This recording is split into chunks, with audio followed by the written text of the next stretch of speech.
नमस्कार दोस्तों, मैं आपका अपना शिवता शर्मा आपके लिए एक नई वीडियो लेके हाजिर हुआ हूँ।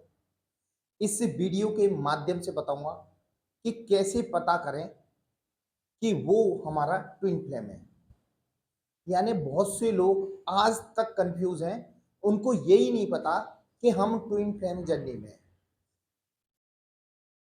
तो इसीलिए मैंने ये वीडियो बनाया है कि इस वीडियो को देखने के बाद आप अपने आप में कंफर्म कर सकें कि आप एक ट्विन फ्लेम जर्नी में हैं। बहुत से लोगों को बहुत सी सारी दिक्कतें आती हैं, उनके जीवन में यानी सब कुछ ट्विन फ्लेम से संबंधित घट रहा है, वो और उसको वो फील भी कर रहे हैं, लेकिन उनको क्लियरिटी नहीं मिल पा रही कि हम एक आध्यात्मिक जर्नी है। वैसे बताऊं दोस्तों, ये ट्विन फ्लेम जर्नी एक आध्यात्मिक जर्नी है। इसको पहचानने के कुछ साइन है, मैं इस वीडियो के जरिए ये सारे साइन बताऊंगा। ये आपको देखना है कि आपसे कितने साइन रेजोनेट होते हैं। यदि आप उसमें इसमें से 5 से 7 भी आपके साइन रेजोनेट होते हैं, तो समझ लेना आप एक ट्विन फ्लेम जर्नी में सफ़र कर रहे हो। तो आपको उसी हिसाब से अपनी लाइफ़ को हैंडल करना है। मतलब यानी ख़ास करके ये विशेष करके यानी अपने इनर वर्क पे ध्यान देना है और इस जर्नी को कैसे भी करके कंप्लीट करना है। तो सबसे पहला साइन होता है first attraction. Twin flame journey में फर्स्ट अट्रैक्शन एक बहुत ज़बरदस्त होता है। ये एक दूसरे को देख के पहली बार जब एक दूसरे को देखते हैं, तो ये एक दूसरे की आंखों में खो जाते हैं। मतलब एक दूसरे को देख के ऐसा लगता है कि हम अपने सामने वाले बंदे को कईयों जन्मों से जानते हैं और ये जो सामने बैठा है, वो कहीं न कहीं मैं यानी मेरा पिछले जन्म का कहीं न कहीं इससे रिश्ता है। तो फर्स्ट फर्स्ट अट्रैक्शन बहुत ज़बरदस्त होता है। जो लोग ट्विन फ्लेम जर्नी में होते हैं, उनकी जीवन में dark night of the soul आना ज़रूरी है। ये इसलिए होता है कि जब तक dark night of the soul आपके जीवन में नहीं आएगी, तो आप एक आध्यात्मिकता की तरफ नहीं मुड़ोगे। भगवान की तरफ आपका ध्यान नहीं जाएगा। आप अपनी जो ताकत है उसको नहीं पहचान पाओगे। आप अपने ऊपर काम नहीं करोगे। इसलिए dark night of the soul आना भी ये बहुत ज़रूरी है। जिसके जीवन में बहुत ज़्यादा परेशानी आ रही है, परेशानी कहीं न कहीं खत्म होने का नाम नहीं ले रहे, तो कहीं न कहीं हो सकता है ये ट्विन फ्लेम जर्नी का हिस्सा हो। आपके जीवन में किसी की एंट्री होती है, उसके बाद ये परेशानियाँ चालू हो जाती हैं। तो दोस्तों कहीं न कहीं आप एक ट्विन फ्लेम जर्नी का हिस्सा हो सकते हो। अगला पॉइंट है, ये रिश्ता अलग हट के होता है। जो ट्विन फ्लेम जर्नी में रिश्ता होता है ना, वो एक हट के होता है। ये एक दूसरे के साथ रह के एक दुनिया की सबसे हट के खुशी महसूस करते हैं। ऐसा इसीलिए होता है कि ये एक सोल के ही दोनों पार्ट होते हैं। एक सोल के दोनों पार्ट होते हैं, शरीर भले अलग होते हैं, लेकिन ये सोल एक ही होती है। इन दोनों में एक दूसरे से दूर जैसे होते हैं, तो ये घुटन सी महसूस होती है।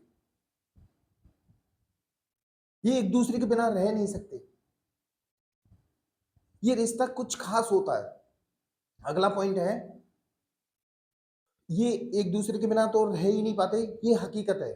आपके जीवन में यदि किसी की एंट्री हो रही है और उसी समय से आपके जीवन में एंजल्स नंबर दिखना चालू हो जाए, जैसे 111, 111 है, 222 है या 69 है, ऐसा कुछ दिखना चालू हो जाए, तो समझ लेना आप कहीं ना कहीं ट्विन फ्लेम का हिस्सा हो सकते हो। एंजल्स नंबर जब ही दिखते हैं, क्योंकि ये जर्नी होती है ना ट्विन फ्लेम जर्नी, ये डिवाइन की गाइडेंस से ये जर्नी होती है। तो इस जर्नी को डिवाइन ही गाइडेंस करता है। कहीं न कहीं एंजल्स के रूप में आपको यानी संकेतों कुछ न कुछ आपको दिखाता रहेगा कि आपको एहसास दिलाता रहेगा कि आप एक ट्विन फ्लेम जर्नी में हो। अरे भगवान का दिखना सपने में, तितली का दिखना, ये कहीं न कहीं आपको संकेत मिल जाते हैं कि आप एक ट्विन फ्लेम जर्नी में हो, लेकिन इसको आपको समझने की ज़रूरत है। अगला पॉइंट है, उनके आने से आपके जीवन में, एक ध्यान रखना, जब भी आपके जीवन में किसी की एंट्री हो रही है और आपकी ग्रोथ चालू हो जाए फिजिकल लेवल से और यानी फिजिकल मेंटल लेवल से और पैसे की तरफ से यानी जॉब और ये कुछ ग्रोथ यानी अपने आपके जीवन में ग्रोथ होना चालू हो जाए, तो समझ लेना आप कहीं ना कहीं वो मिलने वाला व्यक्ति आपका ट्विन का हिस्सा हो सकता है। आपको नए नए ऑफर मिले। अगला पॉइंट है कि आप आध्यात्मिक की तरफ मुड़ जाओ, यानी आप पहले किसी भगवान को नहीं मानते थे, कोई मंदिर नहीं जाना पसंद करते थे, यानी कोई धार्मिक स्थल पे जाना पसंद नहीं करते थे, लेकिन सामने वाले बंदे के आने के बाद आप एक भगवान की तरफ मुड़ना, यानी आध्यात्मिकता की तरफ मुड़ना, आपका मेडिटेशन में मन लगना, यदि ऐसा होता है तो कहीं ना कहीं आप एक ट्विन का हिस्सा हो सकते हो। आपके जीवन में किसी आने से आप आध्यात्मिकता की ओर मुड़ जाते हो, तो आप लोग कहीं ना कहीं ट्विन फ्लेम का हिस्सा हो सकते हो। अगला पॉइंट है, जब आप एक दूसरे की आंखों में देखोगे ना, अपनी ट्विन के आंखों में देखोगे, तो आप उस गहराई तक समझ सकते हो सामने वाले को, बंदे को, यानी उसकी पूरी हकीकत आपके सामने आ जाएगी। मतलब वो क्या है, कैसी आदतें हैं, ये सब कुछ अपने आप आपको मालूम पड़ जाएगा। ऐसा इसीलिए होता है कि देखो शरीर अलग है, सोल तो एक ही है ना, सोल एक ही है। शरीर भले अलग हो, तो ये एक दूसरे के आंखों में देख के, गहराई में देख के एक दूसरे को समझने में टाइम नहीं लगता। ये बहुत, कहते हैं अनकंडीशनल लव होता है। ये स्पेशल, कहते हैं ना स्पेशल सोल जो है ना, मास्टर सोल होती है, उन्हीं को ये जर्नी मिलती है। एक दूसरे को आसानी से पहचान लेते हैं, एक दूसरे को आंखों में समझ जाते हैं कि ये व्यक्ति क्या सोच रहा है, या सामने वाले की हकीकत समझ में आ जाती है।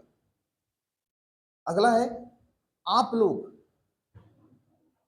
जैसे ट्विन फ्लेम जर्नी में हो, बहुत से लोगों को मालूम पड़ जाता है कि हमारा पार्टनर है वो थर्ड पार्टी में या किसी और के साथ एंगेज है, तो आपको उस समय दर्द तो होगा, दुख भी होगा, लेकिन आपका प्रेम कम नहीं होगा। आप दोनों के बीच का प्रेम कम नहीं होगा, प्रेम वो ही रहेगा। आप गुस्सा भी होगे, गालियां भी दोगे, लेकिन आपका प्रेम बाद में बाई चांस आपसे बात करता है, कॉल या मैसेज पे या मिलने आता है, तो आपका प्रेम वो पहले की तरह होगा। आपके अंदर कोई गिला शिकवा नहीं होगी। यानी ये खासियत होती है ट्विन फ्लेम जर्नी की, ये एक दूसरे से इतने कनेक्ट रहते हैं। अगला पॉइंट है, आप दोनों के बीच अनकंडीशनल लव रहता है, कोई लालच नहीं रहता, निस्वार्थ लव या प्रेम रहता है। यानी आप दोनों भले देखो मैरिड हो, अनमैरिड हो, लेकिन जो ट्विन फ्लेम जर्नी में रहते हैं ना वो लोग, उनके दिमाग में ये बात नहीं चलती कि हम ये हमारा ट्विन है तो हमारी इनसे शादी हो जाए। ऐसा कुछ नहीं। बस जो ट्रू ट्विन होते हैं ना, वो एक साथ चाहते हैं सामने वाले का, कि सामने वाला बंदा हमारे साथ लाइफ टाइम साथ रहे, हमसे बातें करे, प्रेम करे। लेकिन दोस्तों एक और बता दूं, ट्विन फ्लेम जर्नी की एक खासियत होती है कि ये दोनों साथ होने के बाद भी साथ नहीं रहते। ये कभी अलग भी नहीं होते और ये साथ भी नहीं रहते। ये इन दोनों के बीच ऑन ऑफ चलता ही रहता है। ऑन ऑफ का कारण भी यही होता है कि कहीं ना कहीं आपकी ग्रोथ, जो आध्यात्मिक ग्रोथ है ना, उसके लिए वो ऑन ऑफ होता है। जब आपकी आध्यात्मिक ग्रोथ रुक जाती है, तो कहीं ना कहीं यानी आपके अंदर सोल में कोई ना कोई ब्लॉकेज है, तो वो आपसे दूर चले जाएंगे। जैसे ही आप उस ब्लॉकेज को खत्म कर दोगे, तो वो आपके पास आ जाएंगे। जैसे ही आपके अंदर कोई कहते हैं ना गंदगी रह जाती है ना, तो आपसे दूर हो जाते हैं, और जैसे ही आप उसको साफ कर लेते हो, तो वो आपके करीब आ जाते हैं। ट्विन फ्लेम का एक नियम होता है, वो दोनों कभी साथ नहीं रहते और अलग भी नहीं होते। आप दोनों के बीच अनकंडीशनल लव रहता है। और सबसे बड़ी बात, आप दोनों के बीच, जैसे आपको कोई आपके जीवन में आया, उससे बात करोगे तो उसकी पास्ट लाइफ और आपकी पास्ट लाइफ कहीं ना कहीं सेम होगी। बचपन में दोनों को ही प्रेम प्रेम नहीं मिला होगा, दोनों के ही माँ बाप एक अलग तरह के होंगे, यानी पिछले पास्ट लाइफ में कहीं ना कहीं आप दोनों का कनेक्शन सेम रहता है, यानी दोनों के साथ सेम सेम घटना घटी होती है। दोस्तों ये थे मेरे कुछ पॉइंट जो आपको बताते हैं कि आप इस पॉइंट से मालूम कर सकते हैं कि आप एक ट्विन फ्लेम जर्नी में हो या नहीं हो। ये दोस्तों मेरी वीडियो आपको कैसी लगी ये कमेंट बॉक्स में जरूर लिखना, और यदि आप इस चैनल पर नए हो तो प्लीज इस चैनल को सब्सक्राइब कर देना, बेल आइकन का बटन दबा देना ताकि आपके लिए और नए नए वीडियो लाता रहूं। दोस्तों मेरा वीडियो देखने के लिए धन्यवाद। जय मां काल दोस्तों।